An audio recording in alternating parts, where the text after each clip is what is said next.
Welcome to part 3 of making a pinch mug.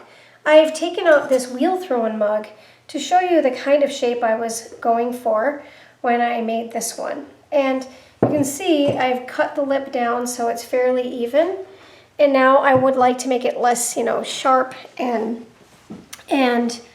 more even. So I'm going to take part of just a green scrubby that you use in the kitchen, and I'm going to just hold that down over the edge, over the lip, and I'm going to work on one little area at a time.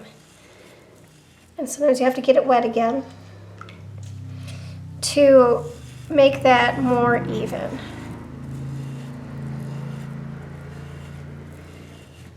So I'm just going to work that area, and sometimes it takes just a little bit more work or less work, but I want to get that fairly even. Now, since I'm not trimming this foot, the foot's already been put on, all I need to do is fix that lip and make it fairly rounded so that it's not sharp or uncomfortable to drink out of. There. Now, the next thing I need to do, this is leather hard. You can see I can move clay on the surface, is that I need to slip and score for a handle. So I am going to make some score marks, and that is just going through the dry outer layer down to the wet clay underneath. And then I'm going to grab some slip just out of my little slop bucket here, some thicker stuff down where the handle's going to be attaching.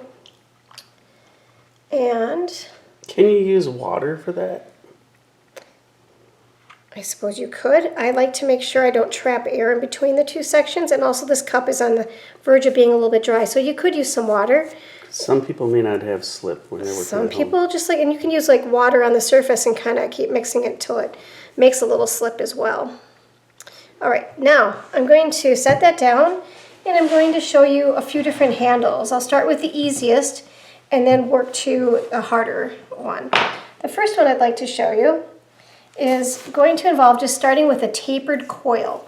So I'm holding my hands in a V shape, or I can hold my hand down on the table and roll my hand at an angle to make kind of like a carrot shape.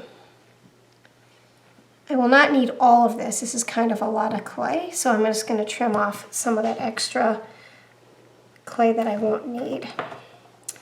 I'll roll that just a little bit more. It's going to flatten. I'm going to make it just a little bit skinnier than I normally would, because when I flatten it down with the heel of my hand, I'm going to make that just a little wider.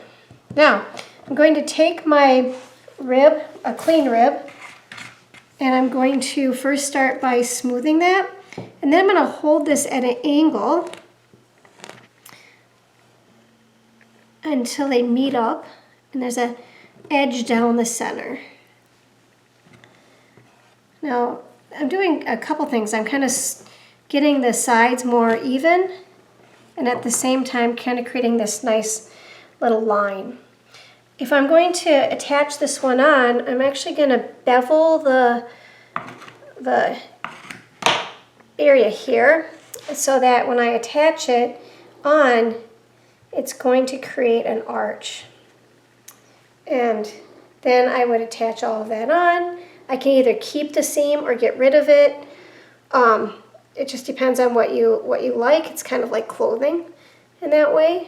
So I can connect that on, making sure it's straight, getting rid of the goop. And sometimes you just have to get your sponge out for some of that to clean that up. And then that would be my handle for the cup. Or another way is to, I'm going to pull that back off.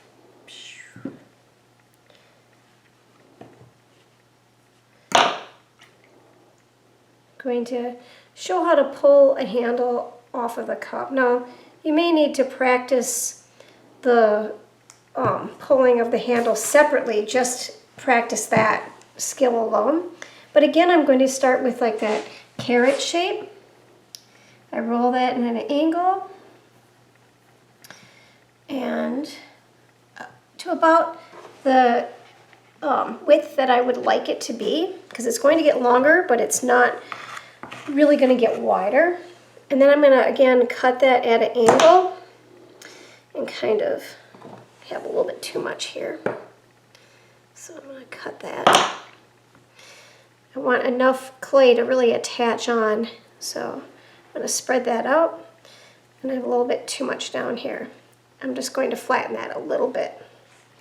I'm going to attach this onto my cup directly, making sure that it's really well connected.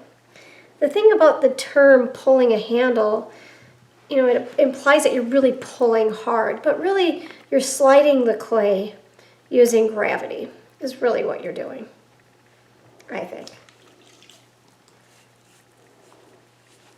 Now, I'm going to bring over some water, and I'm going to just slide that clay. I'm using this part of my hand to pull that clay down. I'm going to turn it just a little bit. Looks like I'm milking a cow, I know. But then the cool part is when this comes down, it creates a really great handle all on its own. And I can make sure that's straight. I can cut away the extra clay. Connect that on. Get away the extra slip. And the last thing I like to do, that's a nice looking handle on its own, but I sometimes like to lift that up a little bit, because when you think about the shape of the hand, your bigger fingers are up here, smaller down here, and that mimics that shape pretty well. Like that. And I just try to make sure it's on straight. I have quite a few times put on a handle very quickly, didn't recheck it, and then found out after it was fired that the handle was on crooked. So I like to take a look at it from above and from all different views to see how it looks. And that would be my handle.